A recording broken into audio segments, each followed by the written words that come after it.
वक्रतुंड महाकाय सूर्यकोटि समप्रभ निर्विघ्नं कुरु मे देव सर्वकार्येषु सर्वदा। भारतवर्ष की पावन धरा के 68 तीर्थों को 54,000 संतों को कोटि नमन करते हुए परम श्रद्धेय गुरुदेव के श्री चरणों को कोटि नमन करते हुए और कथा पांडाल में उपस्थित मातृ स्वरूपा माताओं को और पितृतुल्य सभी भक्तजनों को कोटि नमन करते हुए आप सभी का भक्त नरसिंह मेहता की कथा प्रसंग में अभिनंदन करता हूं।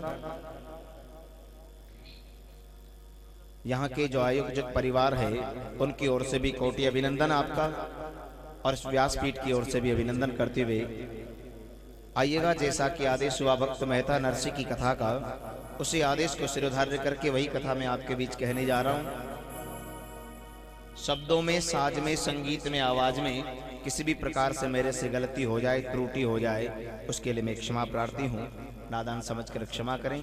इसी उम्मीद, इसी विश्वास के साथ अपने शब्द आपके बीच रख रहा हूं। निवेदन करूंगा एक बार जोरदार आवाज में जयकार लगा करके इस कार्यक्रम का आगाज करवाएं और जयकार का सही तरीका है दोनों हाथ खड़े करके जयकार लगाएं। बोले श्री सांवरिया सेठ की,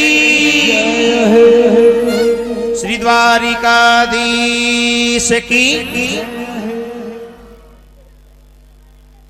हम सब लोग इकट्ठे हुए हैं नरसिंह मेहता की कथा में। आदिकाल से, जब से सृष्टि का निर्माण हुआ तब से इन कथाओं का महत्व है। कारण क्या है? कथाओं में ऐसी विशेष बात क्या है जिसके कारण से इनका महत्व कभी कम नहीं होता?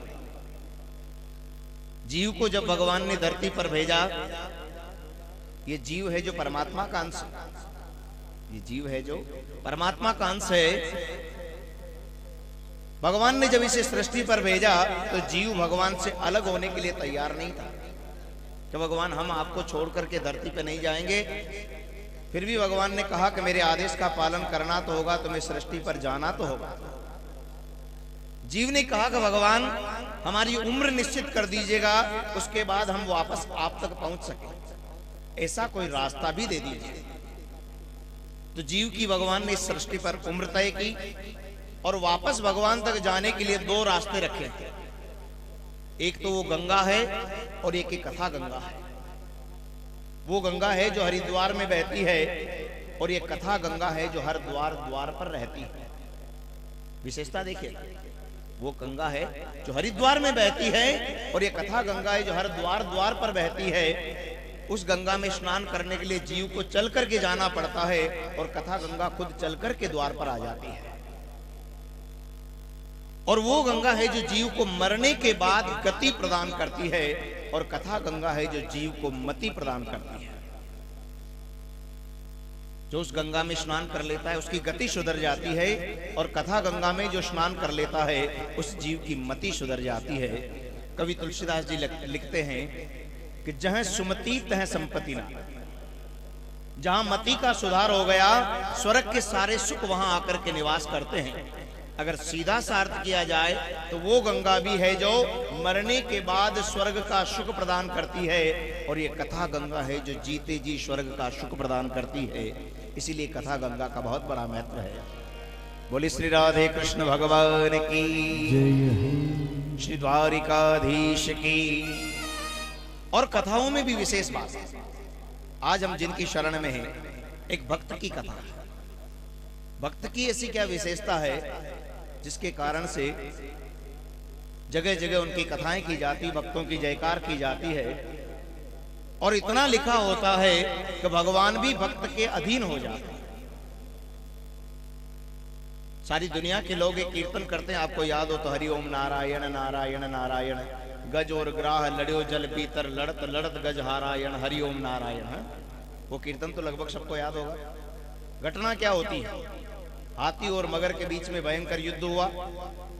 हाथी ने भगवान को बुलाया, भक्त की पुकार सुनकर के भगवान दौड़ करके आए। उस मगर को मार करके भगवान ने हाथी के प्राणों की रक्षा करी। हाथी को बचा करके भगवान जैसे तैसे करके किनारे पे खड़े हुए। हाथी भी बड़ी मुश्किल से जल से बाहर आया। सामने देखा, एक नजर भगवान खड़े हैं। भगवान इधर सामने खड़े, वो इधर मुंह करके खड़ा हो गया, भगवान की तरफ देखता नहीं है। भगवान ने कहा, दादा मैं तेरे लिए इतना जल्दी जल्दी आया, तू मेरी तरफ देख क्यों नहीं रहा है? हाथी ने कहा, भगवान आप झूठ मत बोलिएगा, आप मेरे लिए नहीं आए, आप तो मेरे दुश्मन के लिए आए। जैसे ही आप आए, आपके आते ही मेरे दुश्मन का उद्धार हो गया, वो बैकुंठ में चला गया। अगर मेरे लिए आए होते तो आज बैकुंठ में भी मैं जाता। मेरे को तो पता नहीं संसार के कितने और लफड़े भुगतने पड़ेंगे। भगवान ने विचार किया, एक तो इसके प्राणों की मैंने रक्षा की, इसको बचाया, और मेरे को उलझा रहा। लेकिन करतार तो कभी उलझता ही नहीं। तत्क्षण भगवान ने कहा, एक बात बता, तुम दोनों में झगड़ा कैसे हो? हाथी ने कहा, कोई झगड़ा नहीं, मैं संयोग से यहाँ जल क्रीड़ा के लिए जैसे ही इस पानी में पांव रखा, पता नहीं वो कहां से आया और आते ही उसने मेरा पांव पकड़ा। हाथी ने क्या कहा? आते ही उसने मेरा पांव पकड़ा। भगवान ने कहा, बस कारण भी यही है कि उसने तेरा पांव पकड़ा। मेरे कोई पांव पड़े न पड़े, यदि कोई मेरे भक्त के पांव पकड़ लेता है तो मैं सबसे पहले उसे बैकुंठ में भेज देता हूं।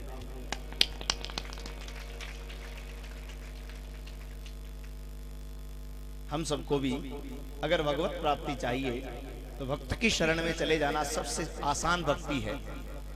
भक्ति हम करें ये तो बहुत कठिन बात है, लेकिन किसी भक्त की शरण हमें मिल जाए तो सबसे पहले मोक्ष के द्वार खुल जाते हैं। इसीलिए भक्तों की महिमा का बहुत ज्यादा वर्चस्व है। भगवान के सामने जाकर के भगवान की तारीफें करना, बड़ाई करना, तो भगवान भी सोच लेते हैं इसको कोई न कोई मेरे से काम निकलवाना हो। साधारण सी जिंदगी में भी देख ले अपन, तो कोई व्यक्ति अपने घर आता है, अपनी तारीफ करता है, भाई साहब आप तो बहुत बढ़िया हो, भाई साहब आप तो ऐसा करते हो, भाई साहब आप तो ऐसा करते हो। मन में पता चल जाता है कहीं न कहीं काम उड़ रहे बेटा। लेकिन वही व्यक्ति अगर अपनी संतान की कोई तारीफ कर दे तो फिर तो उस व्यक्ति का सीना फूला न समाता है। इसी तरह भगवान के परम भक्त भी संतान की तरह है, जो भगवत भक्ति के साथ साथ भक्तों की जो महिमा गा लेता है। धर्म, अर्थ, काम और मोक्ष, ये चारों पदार्थ सहजता से प्राप्त कर लेता है। बोली श्री राधे कृष्ण भगवान की। आइएगा, इसी के साथ हम सब लोग भक्त नरसिंह मेहता की कथा के प्रसंग में आज प्रवेश करते हैं। और कथा में चलने से पूर्व एक छोटा सा आग्रह करूंगा। ये कथा है जो मैं बिल्कुल अपनी लौकिक भाषा, क्षेत्रीय प्रांतीय भाषा जो हम काम में लेते हैं, उसी भाषा में कथा कहूंगा। अपनी भाषा का भी एक बड़ा मजा है। आपको याद हो तो राम रावण के बीच में जब युद्ध हुआ था, तो युद्ध के दौरान रावण ने भगवान श्री राम को नागपाश में बांध दिया था। राम रावण के बीच युद्ध हो रहा था। युद्ध के दौरान रावण महान बलशाली था, भगवान श्री राम को भी नागपाश में बांध दिया। तो नागपाश से मुक्त करने के लिए बैकुंठ से गरुड़ को बुलाना पड़ा। गरुड़ जी महाराज आए, समस्त सांपों को काटा, भगवान को नागपाश से मुक्त कर दिया। लेकिन उस गरुड़ के मन में एक शंका आ गई, ये सारी दुनिया के लोग कह रहे हैं कि राम है जो भगवान विष्णु का अवतार है। राम का परिचय क्या है? कि भगवान विष्णु का अवतार है। उस गरुड़ ने मन में विचार किया, मैं कैसे मान लूं, मेरे भगवान तो शेषनाग की सैया पे सोते हैं और ये राम छोटे छोटे सांपों से बंध जाता है और उसे काटने के लिए मुझे बैकुंठ से आना पड़ता। तो बताओ राम और विष्णु दोनों एक कैसे हो सकते हैं? इस शंका को लेकर के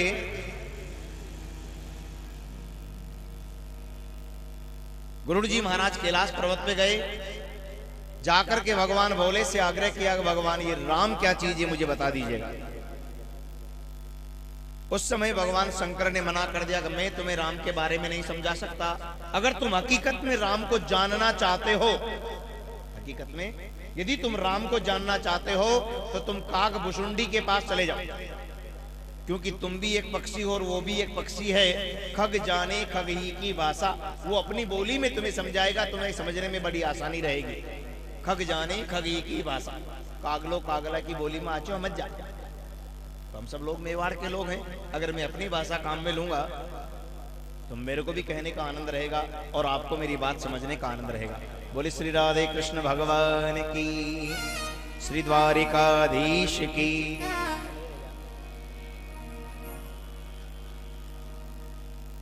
भक्त नरसिंह मेहता की कथा बड़ी सुंदर प्रसंग है। इसमें जहां जहां भी अपने वक्त में संकट आता है, भगवान हर संकट को टाल देते हैं। कवि कहता है, भगवान के सच्चे भक्तों को पग पग पे सहारा मिलता है। जीवन में अगर तूफान उठे, लहरों में नैया फंस जाए, यदि राम नाम का हो संबल, उसे तुरंत किनारा मिलता है। ये भक्ति है जो ऐसे ही प्राप्त नहीं हो जाती। कोई न कोई अच्छा कर्म उदय होता है, हो न हो पूर्व जन्म की कोई न कोई अच्छी करनी हो, तब जाकर के भक्ति प्राप्त होती है। ऐसे ही भक्ति प्राप्त नहीं हो जाती। कवि तुलसीदास जी भी रामायण में लिखते हैं कि जिन पर कृपा राम की होई, पाव दरही एही मार्ग सोही। भगवान की बहुत बड़ी कृपा होती, तब जाकर के जीव भक्ति के मार्ग पर चल सकता है। भक्ति का मार्ग तो बहुत बड़ी बात है। भगवान की कृपा के बगैर कथा पांडाल में तक नहीं आया जाता। भगवान का नाम उसके कानों में नहीं घुसता, भगवान का नाम उसकी जिह्वा से नहीं निकलता, जब तक भगवान की कृपा नहीं होती। जिस पर भगवान की कृपा नहीं होती, वो दूर से देख लेता, हो कही कथा हो रही, वारे बात है, उठो ही भरो जाए, उठी ना। बोले राधे कृष्ण भगवान की, द्वारिकाधीश की। नरसिंह जी महाराज को भक्ति प्राप्त हुई, यह भी बहुत बड़ा कारण था, क्योंकि पिछले जन्म में उन्होंने बहुत बड़ा पुण्य कमाया, इस कारण से उन्हें भक्ति प्राप्त हुई। आज भगवान की कृपा इस चौधरी परिवार पर हुई है। इसके आंगन में आज भगवान की कथा का आयोजन हुआ है। हो न हो पूर्व जन्म का कोई न कोई आज पुण्य उदय हुआ है। नरसिंह जी महाराज के भी पूर्व जन्म के लिए लिखा है कि नागर कुल बड़ नगरा के ही, पूर्व जन्म की अगती ले ही। नागर ब्राह्मण कुल में नरसिंह जी महाराज ने जन्म लिया और बहुत बड़े भक्त हुए, दुनिया में बहुत बड़ा नाम हुआ। कारण था पूर्व जन्म की अगति ले ही। पहला का जन्म का कहीं के अच्छा कर्म हा, ई कारणों ई जन्म भक्ति प्राप्त। पूर्व जन्म में से कई काम करन आया नरसिंह जी महाराज जी, कारण ई जन्म में बहुत बड़ा भक्त होया और बहुत बड़ो नाम होया।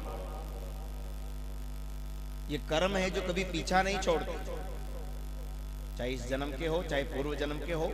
ये कर्म कभी पीछा नहीं छोड़ते, पर अपना मन में जाना संतोष हो, मेरे आपसे कहीं है,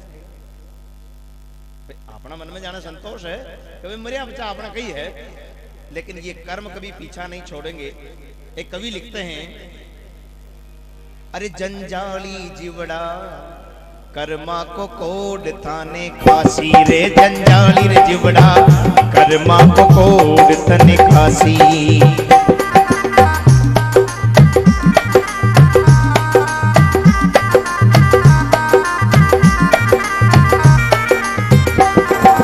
अरे सिर धुन धुन पचेतासी थारो, सिर धुन धुन पछतासी। ये जंजाली रे जीवड़ा, ओ जंजाली रे जीवड़ा कर्मा को कोड थाने खासी।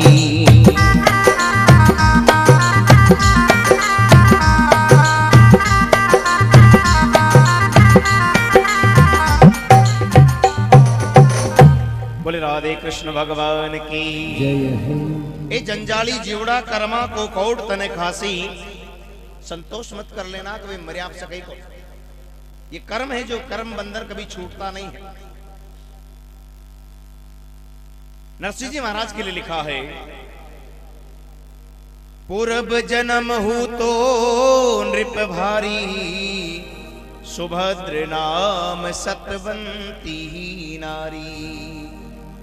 पहली का जन्म में नरसिंह जी महाराज एक बहुत बड़ा राजा है। राजा को नाम हो सुभद्र और यहाँ की पत्नी को नाम हो सतवंती।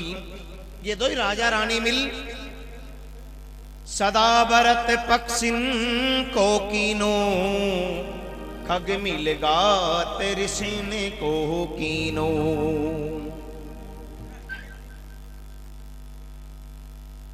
सदा व्रत पक्षिन को कीनो। ये दो ही पति पत्नी राजा और रानी बहुत धर्म परायण का आदमी है। नित्य नियम हो, नित्य दान कर्या बगैर कभी भोजन न करता। सदाव्रत उसे कहा जाता है जो नित्य दान करने के बाद भोजन करता। और दान भी किसको करते थे? सदाव्रत पक्षिन को की, पक्षियों को भोजन करवाने का काम किया करते थे। इनके महल के ऊपर जितने भी जीव जंतु पशु पक्षी आते थे सबको भोजन करवाया करते थे। कुछ अन्न ग्रहण करने वाले पक्षी थे, कुछ हिंसक पक्षी थे, सबको भोजन करवाया। तो एक बार वे राजा का पाला तका पक्षी हा जो जंगल की तरफ उड़ता तका गया और एक संत ध्यान मगन बैठा। उस संत के चोंचा मार मार उस संत ने खत्म कर दिया, उस संत ने मार दिया। पुण्य करत लागो तिन पापू, प्रिय दुखित हो दियो रे सरापू। पुण्य को काम कर रहा, अत्रो बढ़िया काम करता तका भी वहां का हाथों पाप हो गयो। धर्म को काम करता तका भी पाप लाग्यो। ये शास्त्र कहता है कि दान भी उसी को दे जो सुपात्र हो। कुपात्र को कभी दान नहीं देना चाहिए। कुपात्र को यदि कोई यजमान दान देता है तो उसको भी पाप का फल भोग। ले जाने वाला उस धन का दुरुपयोग करता है, पाप के कर्म में लगाता है, तो उसका आधा फल हमें भोगना पड़ता है। क्योंकि हम उसे यदि दान नहीं देते तो वो ये नीच कर्म, वो पाप कर्म नहीं कर पाता। इसलिए दान भी देना है तो सुयोग्य को दे। कन्या को दान दे, गौ माता को दान दें। धार्मिक अनुष्ठान यदि कहीं होता हो, मंदिर निर्माण हो रहा हो, वहां दान करें। गौशाला का निर्माण हो रहा हो, वहां दान करें। त्याऊ का निर्माण हो रहा है, वहां दान करें। अपनी बेटी को दान करें। बहन को दिया हुआ दान नहीं कहलाता। बहन को दिया हुआ दान नहीं कहलाता, केवल मात्र कन्या को दिया हुआ दान कहलाता। अयू मत हो जो बहन को आ जाओ वहां डोगड़ दे देवा धर्म हो जाए, नहीं है। वो उनका हक्का ले जाती है। बोले राधे कृष्ण भगवान की। दान केवल मात्र बेटी के लिए होता है, बहन का दिया हुआ दान नहीं कहलाता।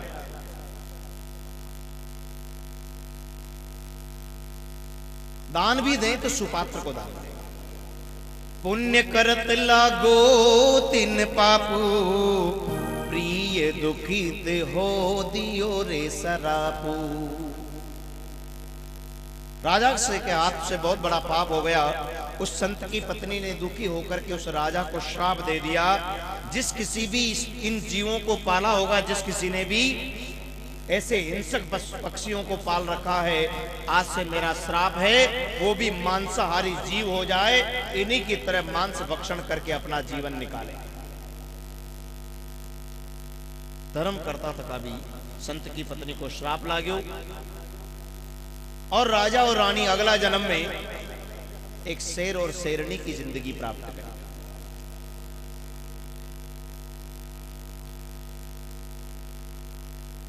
शेर और शेरनी की जिंदगी प्राप्त कर और 80 जगह निवास करो।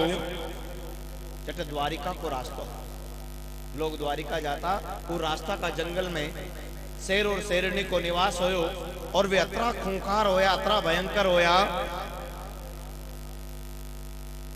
नारी सहित सिंह तन धारे, बन के सकल जंतु चुन मारे।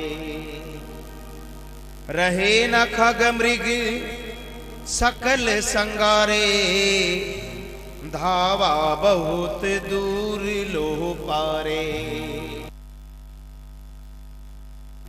वो जंगल का जितना भी जीव जंतु हा सबने मार दिया। आस पड़ोस का नगर उजाड़ दिया। कितनी ही गायों को मार दिया, कितने ही ग्वालों को मार दिया। उस शेर और शेरनी ने बहुत पाप किया, बहुत पाप किया।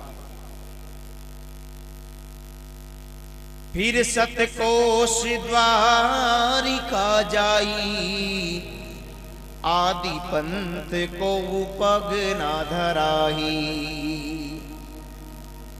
अब देखिएगा इतना आतंक हो गया और शेर और शेरनी का। फिर सतकोष द्वारिका जाई, द्वारिका जो लोग जाता है सीधा रास्ता में वो कोई न जाओ, कहां उठने शेर शेरनी रेवल आ गया। फिर शतकोष 100 कोष को चक्कर लगा और लोग द्वारिका दर्शन करवा जाता, लेकिन उस सीधा रास्ता में कोई भी नहीं निकलता। आसान करता करता नरा दिन हो गया। एक बार गागरोन गढ़ को धनी, यो तो खींची पीपो नाम, भयो भगत सब जगत तज, और गयो त्याग धन धाम। गागरोनगढ़ जो हमारे राजस्थान में झालावाड़ जिले में है, गागरोनगढ़ के पास ही जामुनिया नगर में 2 फरवरी से 8 फरवरी तक भागवत कथा रहेगी। वहां पे मेरा भी सौभाग्य है, गागरोनगढ़ के दर्शन होंगे मेरे को भी। बोले श्री राधे कृष्ण भगवान की। झालावाड़ जिले में ये गागरोनगढ़